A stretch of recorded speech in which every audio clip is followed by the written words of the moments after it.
내 이름은 최도윤.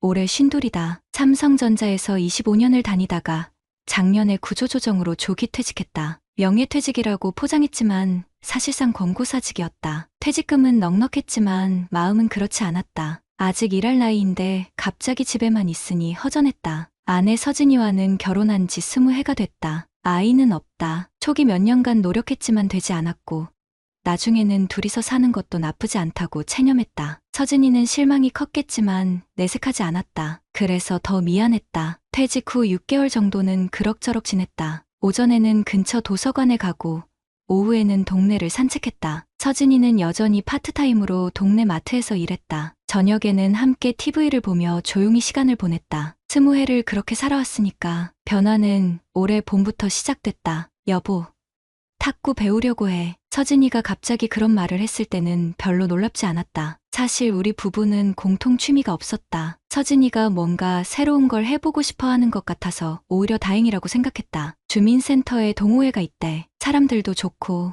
나는 고개를 끄덕였다. 집에 나만 있으니 서진이도 답답했을 것이다. 처음 몇 주는 정말 괜찮았다. 서진이는 일주일에 2~3번 탁구를 치러 나갔고 집에 돌아오면 오늘 배운 기술이나 동호회 사람들 이야기를 들려줬다. 오랜만에 보는 밝은 표정이었다. 그런데 한 달쯤 지나면서 뭔가 달라지기 시작했다. 먼저 옷차림이 바뀌었다. 예전에는 편한 트레이닝복을 입고 나갔는데 어느 순간부터 몸에 딱 맞는 운동복을 입기 시작했다. 브랜드도 아디다스, 나이키 같은 비싼 걸로 바뀌었다. 이거 언제 샀어? 아, 탁구 칠 때 편하라고. 다른 사람들도 다 이런 거 입더라고. 설명은 그럴듯했지만 뭔가 석연치 않았다. 서진이는 원래 옷에 별로 신경 쓰지 않는 사람이었다. 향수도 그랬다. 결혼 20년 동안 향수를 뿌리고 나간 적이 몇 번이나 있었을까. 그런데 탁구 치러 갈 때마다 은은한 향이 났다. 향수 뿌렸네? 운동하면서 냄새 날까봐. 실내잖아. 그것도 일리는 있었지만 왜인지 마음이 편하지 않았다. 가장 눈에 띄는 건 다이어트였다. 서진이는 결혼 후 조금씩 살이 쪘는데 갑자기 식사량을 줄이기 시작했다. 저녁에는 샐러드만 먹고 탄수화물은 거의 입에 대지 않았다. 몸이 무거우니까 탁구도 잘 안 되더라고. 좀 빼려고. 한 달 만에 5kg가 빠졌다. 얼굴도 갸름해지고 몸매도 예전보다 훨씬 좋아졌다. 사실 조금 놀랐다. 47인데도 관리하니까 이렇게 달라지는구나. 그리고 탁구 이야기가 늘어났다. 거기 코치가 진짜 잘 가르쳐. 운동선수 출신이라서 그런가 기본기부터 차근차근 알려주더라고. 코치요? 응. 박기섭 씨. 동호회 총무도 하고 정말 실력이 좋아. 박기섭이라는 이름이 하루에 3~4번은 나왔다. 그 사람이 어떻게 가르쳐줬는지, 어떤 조언을 해줬는지 끊임없이 이야기했다. 그분이 그러는데 내가 운동신경이 좋다고 하더라고. 조금만 더 하면 대회도 나갈 수 있을 것 같대. 서진이의 눈이 반짝였다. 그런 표정을 본 게 얼마만인지 모르겠다. 어느 날 밤 서진이가 샤워하는 사이에 우연히 그녀의 핸드폰을 봤다. 카카오톡 알림이 계속 울렸는데 발신자는 박 코치였다. 메시지 내용은 보이지 않았지만 밤 11시에 연락이 오는 게 이상했다. 누구야? 이렇게 늦게? 아, 동호회 단체 채팅방이야. 내일 일정 공지하는 거. 그럴 수도 있겠지만 개인 메시지 같아 보였다. 20회를 함께 산 사람의 변화는 숨길 수 없다. 서진이는 분명히 달랐다. 표정도, 말투도, 행동도 마치 다른 사람이 된 것 같았다. 아니, 어쩌면 원래의 서진이로 돌아간 건지도 모른다. 결혼 전 그녀는 밝고 활발했다. 아이가 없어서 우울해했던 것도 사실이다. 그런데 지금은 그때보다도 더 생기가 넘쳤다. 밤에 잠들기 전 서진이는 핸드폰을 베개 밑에 넣고 잤다. 예전에는 거실 테이블에 두고 잤는데 나는 천장을 바라보며 생각했다. 혹시 내가 너무 예민한 건 아닐까? 퇴직 후 집에만 있다 보니 쓸데없는 걱정을 하는 건 아닐까? 하지만 20년을 함께 산 남편의 직감이 틀릴 리는 없었다. 웃는 얼굴 뒤에 뭔가 숨겨져 있다는 느낌. 그 느낌이 점점 커져가고 있었다. 5월 중순부터 서진이의 외출 패턴이 바뀌기 시작했다. 처음에는 일주일에 2~3번이던 탁구가 거의 매일로 늘어났다. 월요일부터 금요일까지 오후 2시면 어김없이 나갔다. 저녁 6시쯤 돌아올 거라고 했는데 요즘은 8시가 넘어서야 들어온다. 오늘은 왜 이렇게 늦어? 연습이 길어졌어. 시간 가는 줄 몰랐네. 매번 같은 대답이었다. 그런데 집에 들어오는 서진이 모습을 보면 그리 힘들게 운동한 것 같지 않았다. 화장도 크게 지워지지 않았고 머리도 깔끔했다. 탁구를 4시간씩 쳤다면 그럴 리 없는데 더 이상했던 건 핸드폰이었다. 예전에는 집에서 핸드폰을 멀리 둔 채 TV를 보거나 집안일을 했는데 요즘은 화장실에 갈 때도 들고 간다. 새벽에 깨보면 서진이가 이불 속에서 몰래 핸드폰을 만지고 있는 것도 여러 번 봤다. 뭐 보는 거야? 아, 동호회 단체방에 메시지 왔나 해서 새벽 2시에 동호회 메시지를 확인한다고? 말이 안 됐다. 집안 분위기도 달라졌다. 예전에는 저녁 식사 후에 서로 하루 있었던 일들을 이야기하며 시간을 보냈는데 요즘은 서진이가 먼저 자기 방으로 들어간다. 대화가 확연히 줄었다. 오늘 탁구는 어땠어? 그냥 그랬어. 뭐 배웠는데? 백핸드 연습했어. 대답이 성의 없어졌다. 예전에는 그날 있었던 일을 구체적으로 이야기했는데 이제는 대충 넘어가려고만 한다. 그 대신 박기섭 코치 이야기는 더 많아졌다. 박 코치가 그러는데 내 자세가 많이 좋아졌다고 하더라. 박 코치가 추천해준 라켓이 있어서 알아보고 있어. 박 코치가 다음 달에 있을 대회에 나가보라고 하네. 하루에 몇 번씩 박 코치 이야기가 나왔다. 그러면서 정작 다른 동호회원들 얘기는 거의 안 했다. 김연정 씨나 다른 분들은 어떤지 전에는 그런 얘기도 했는데 어느 날 서진이가 탁구 라켓을 사겠다고 했다. 얼마짜리인데? 그냥 괜찮은 걸로. 박 코치가 추천해준 거. 나는 궁금해서 인터넷으로 탁구 라켓 가격을 검색해봤다. 서진이 수준에서 쓸만한 건 보통 10만 원에서 20만 원 정도였다. 그런데 며칠 후 서진이가 들고 온 라켓 케이스를 보니 명품 브랜드였다. 몰래 검색해보니 50만 원이 넘었다. 초보자가 50만 원짜리 라켓을 써야 할 이유가 있을까? 게다가 우리 집 경제 사정에 그런 사치품은 부담스러웠다. 퇴직금이 있다고 해도 아껴야 하는 상황인데 라켓 비싸던데? 아니야. 그냥 적당한 거야. 박 코치가 할인받아서 사줬다고 했어. 할인받아서 사줬다고? 탁구 코치가 동호회원 라켓을 대신 사준다는 게 말이 되나? 그것도 50만 원짜리를. 그날 밤부터 나는 카드 사용 내역을 확인하기 시작했다. 인터넷 뱅킹으로 들어가서 서진이 카드 사용 기록을 봤다. 탁구장 근처 카페에서 자주 결제한 기록이 있었다. 거의 매일.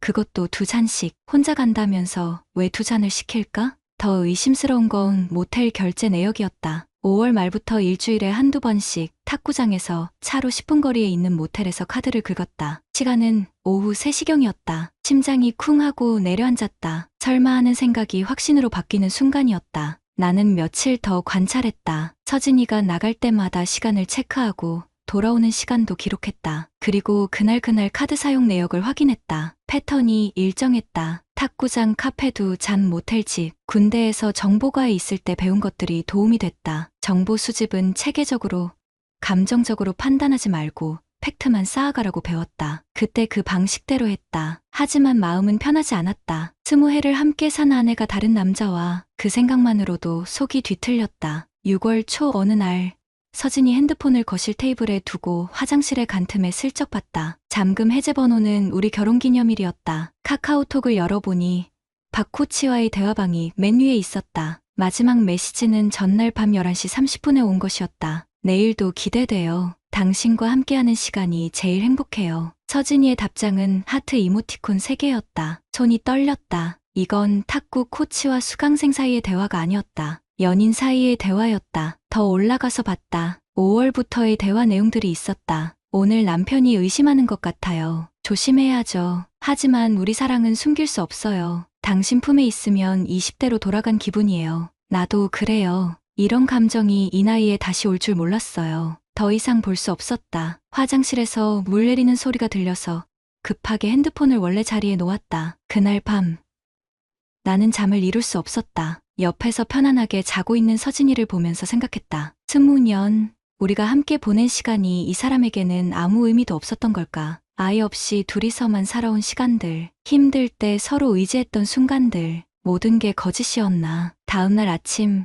서진이는 평소와 다름없이 행동했다. 오늘도 탁구 가야지. 대회 준비 때문에 연습이 많아. 그러면서 거울 앞에서 화장을 진하게 했다. 예전에 비해 확실히 신경을 많이 쓰고 있었다. 나는 묵묵히 지켜봤다. 이제 확실해졌다. 더 이상 의심이 아니라 확신이었다. 하지만 섣불리 움직이면 안 됐다. 군인 시절 작전을 세울 때 배운 것처럼 충분한 정보를 수집하고 완벽한 계획을 세워야 했다. 서진이가 집을 나서는 뒷모습을 보면서 다짐했다. 이제 진짜 시작이다. 확신이 선 이상 더 이상 미루면 안 됐다. 나는 체계적으로 움직이기 시작했다. 먼저 증거 수집부터 시작했다. 집에 몰래 카메라를 설치하는 건 불법이니까 합법적인 방법을 생각해야 했다. 우리 집 현관문에는 원래 도어벨 카메라가 달려 있었다. 나는 그걸 좀 더 성능 좋은 걸로 바꿔서 화각을 넓혔다. 서진이가 언제 나가고 들어오는지, 어떤 차림으로 나가는지 모두 기록됐다. 차에도 블랙박스가 있었지만 오래돼서 화질이 안 좋았다. 새로 고해상도 블랙박스를 달고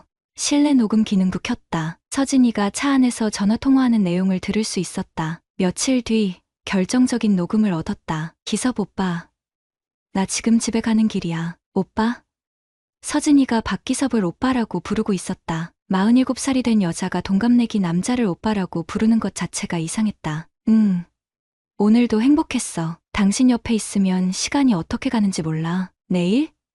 내일은 남편이 집에 있을지도 몰라. 요즘 의심하는 것 같아서 조심해야 할 것 같아. 그래도 보고 싶어. 어떻게든 시간 만들어 볼게. 통화 내용을 들으면서 가슴이 답답했다. 20년을 함께 산 아내가 다른 남자에게 하는 말들. 나에게는 한 번도 하지 않았던 달콤한 말들이었다. 다음은 메신저 복원이었다. 서진이 핸드폰은 클라우드 백업이 되어 있었다. 계정은 우리가 공동으로 쓰던 아이디였다. 컴퓨터로 접속해서 백업된 메시지들을 확인할 수 있었다. 5월부터 지금까지 박기섭과 주고받은 메시지가 수백 개였다. 처음에는 탁구 기술에 대한 내용이었지만 점점 사적인 대화로 바뀌어갔다. 박기섭이 먼저 선을 넘었다. 서진 씨는 정말 매력적이에요. 남편분이 부러워요. 그런 말씀 하시면 안 되죠. 솔직한 마음인데요. 이런 말 하면 안 되는 거 알지만 자꾸 생각나요. 서진이는 처음에는 거부하는 듯 했다. 하지만 며칠 지나지 않아서 톤이 바뀌었다. 오빠도 저 같은 아줌마가 좋으세요? 아줌마가 무슨 소리예요. 서진 씨는 정말 아름다운 여성이에요.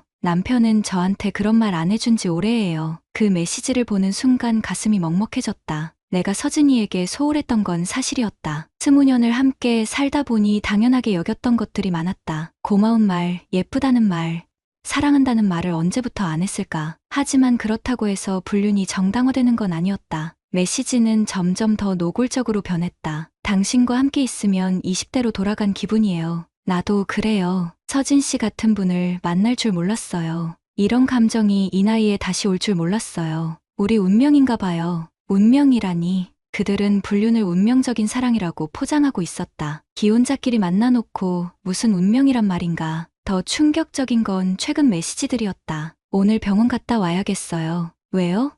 어디 아프세요? 피로감이 심해서요. 혹시 몰라서.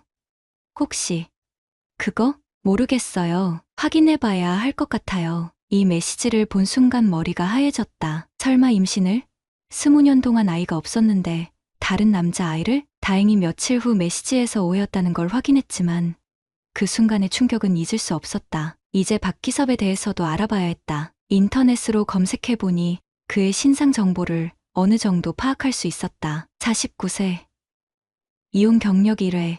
현재 구청 계약직. 전 부인과는 5년 전에 이혼했는데 이유가 불륜이었다. 그때도 기혼 여성과 바람을 피웠다가 들켰던 것이다. 상습범이었다. 이런 남자가 우리 동네 주민센터에서 탁구를 가르치고 있었던 것이다. 충분한 정보가 모였다고 판단한 나는 변호사를 찾아갔다. 도봉구청 근처에 있는 법무법인이었다. 50대 중반쯤 되어배는 변호사가 내 이야기를 차분히 들었다. 증거는 충분해 보입니다. 카드 사용 내역, 메신저 대화, 녹음 파일까지. 다만 직접적인 현장 사진이나 영상이 있으면 더 확실하겠지만요. 위자료는 얼마 정도 받을 수 있을까요? 무자녀 부부시니까 일반적인 경우보다는 낮을 수 있습니다. 하지만 20년 결혼 생활을 고려하면 1,500만 원에서 2,500만 원 정도는 가능할 것 같습니다. 생각보다 적었지만 돈이 중요한 게 아니었다. 잘못에 대한 대가를 치르게 하는 게 목적이었다. 상간자와 배우자를 함께 고소할 수도 있고 따로 할 수도 있습니다. 어떻게 하시겠습니까?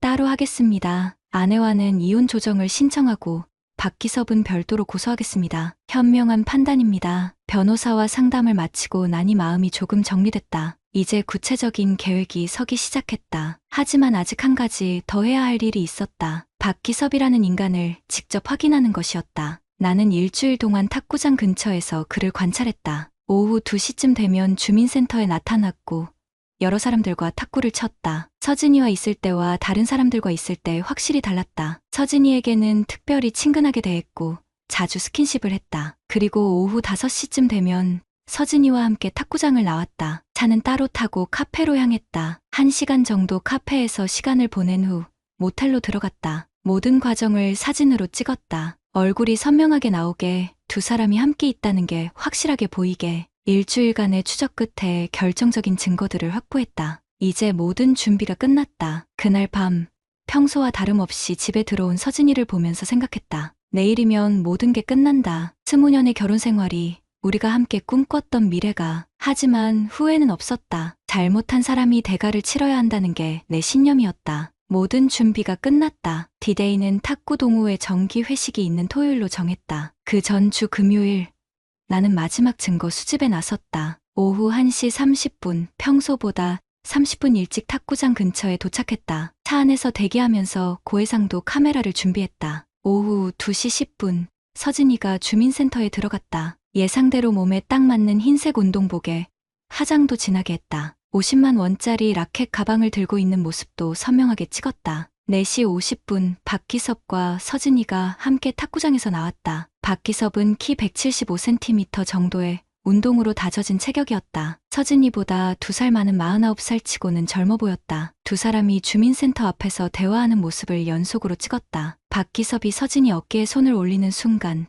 서진이가 그의 팔을 자연스럽게 만지는 순간, 일반적인 사제 관계가 아니라는 게 명백했다. 5시 15분, 두 사람은 각자 차를 타고 이동했다. 목적지는 예상대로 탁구장에서 500m 떨어진 온누리 카페였다. 나는 카페 맞은편 주차장에서 망원렌즈로 내부를 촬영했다. 창가 자리에 앉은 두 사람, 박기섭이 서진이 손을 잡고 있었다. 서진이는 수줍어하면서도 거부하지 않았다. 그들의 표정은 연인 그 자체였다. 6시 20분, 결정적인 순간이 왔다. 두 사람이 카페를 나와서 걸어간 곳은 리베라 모텔이었다. 모텔 입구로 들어가는 장면을 정면에서 선명하게 찍었다. 박기섭이 서진이 허리에 손을 두르고 들어가는 모습까지. 8시 10분, 두 사람이 모텔에서 나왔다. 서진이의 머리가 조금 흐트러져 있었고 옷도 처음보다 구겨져 있었다. 무엇을 했는지 명백했다. 모든 장면이 카메라에 담겼다. 이제 더 이상의 증거는 필요 없었다. 토요일 저녁 7시, 탁구 동호회 정기 회식이 열렸다. 장소는 탁구장 근처 삼겹살집이었다. 나는 6시 50분에 도착해서 미리 자리를 잡았다. 동호회원들이 하나둘 들어왔다. 총 15명 정도였는데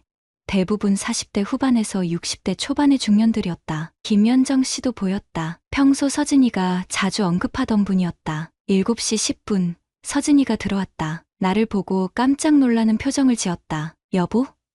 왜 여기에? 탁구 동호회 사람들이 어떤 분들인지 궁금해서 인사라도 드리려고. 서진이 얼굴이 하얗게 질렸다. 당황한 기색이 역력했다. 그럴 필요까지는. 그때 박기섭이 들어왔다. 서진이를 보고 환한 미소를 짓다가 나를 발견하고는 표정이 굳어졌다. 아, 서진 씨 남편분이신가요? 그는 의외로 차분했다. 여러 번 경험이 있어서 그런지 당황하지 않고 자연스럽게 인사했다. 안녕하세요. 박기섭입니다. 서진 씨가 정말 열심히 하세요. 네.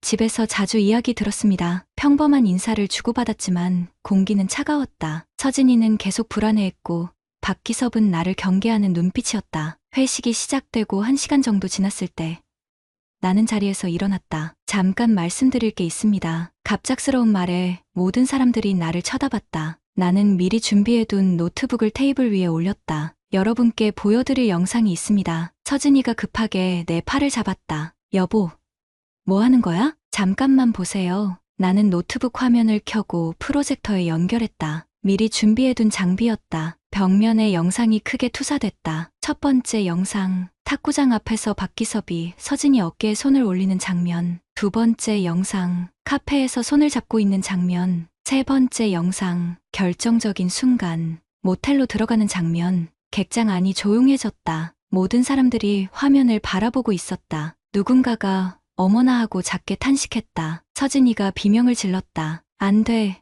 그만해. 하지만 나는 계속했다. 마지막 영상, 모텔에서 나오는 장면, 흐트러진 옷차림까지 선명하게 보였다. 영상이 끝나자 완전한 정적이 흘렀다. 15초 정도였을까? 그 15초가 15분처럼 길게 느껴졌다. 박기섭이 먼저 움직였다. 자리에서 벌떡 일어나더니 황급히 식당을 뛰쳐나갔다. 끝까지 책임지지도 않고 도망치는 모습이 한심했다. 서진이는 주저앉아서 흐느끼기 시작했다. 미안해, 미안해. 하지만 나는 차갑게 말했다. 20년을 이렇게 마무리하는군요. 김현정 씨가 조심스럽게 말했다. 도윤 씨, 이런 식으로라니요?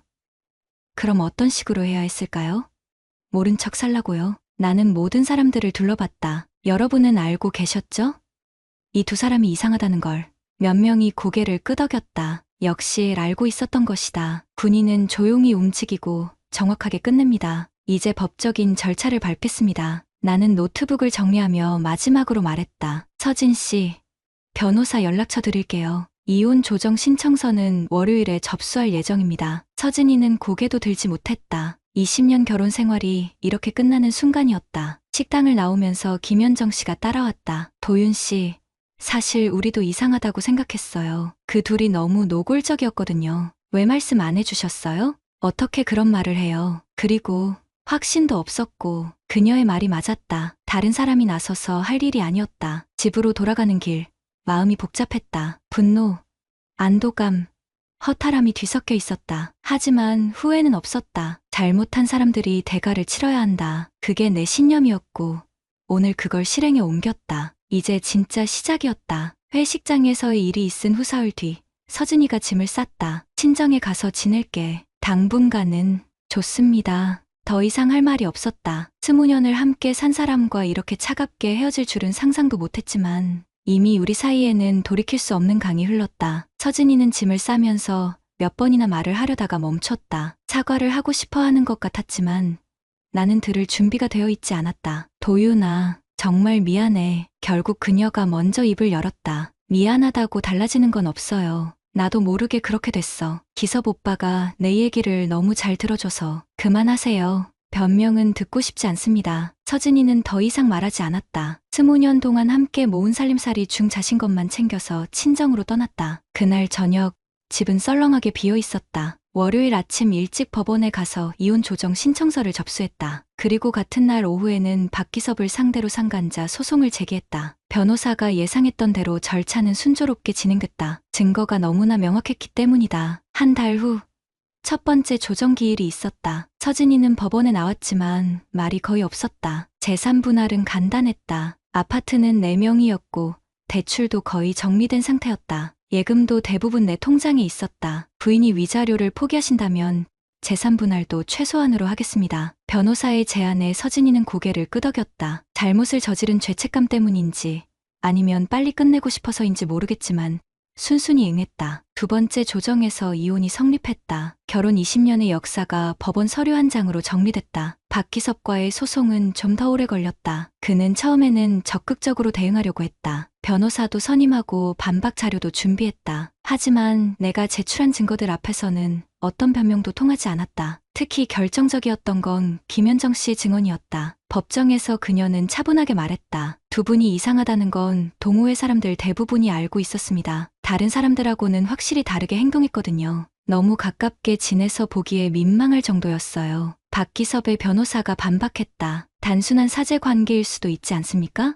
김현정 씨는 고개를 저었다. 50대 여자가 보기에도 그냥 사제 관계는 아니었어요. 눈빛부터 다르더라고요. 중년 여성의 증언은 설득력이 있었다. 결국 박기섭은 항복했다. 3차 재판에서 그의 변호사가 합의를 제안했다. 피고가 위자료 2천만 원을 지급하고 합의하고자 합니다. 나는 거절했다. 법원 판결을 받겠습니다. 끝까지 가고 싶었다. 합의가 아니라 공식적인 판결로 그의 잘못을 인정받고 싶었다. 2달 후 1심 판결이 나왔다. 피고는 원고에게 위자료 2,200만 원을 지급하라. 생각보다 높은 금액이었다. 재판부는 판결문에서 피고가 기혼자임을 알면서도 지속적으로 불륜 관계를 유지한 점, 탁구 지도자라는 위치를 이용해 기혼 여성을 유혹한 점 등을 무겁게 봤다고 밝혔다. 박기섭은 항소하지 않았다. 판결 확정 후 한 달 만에 위자료를 지급했다. 아마 대출을 받아서 갚은 것 같았다. 그 후로 박기섭의 소식을 들은 적이 있다. 주민센터에서 해고당했고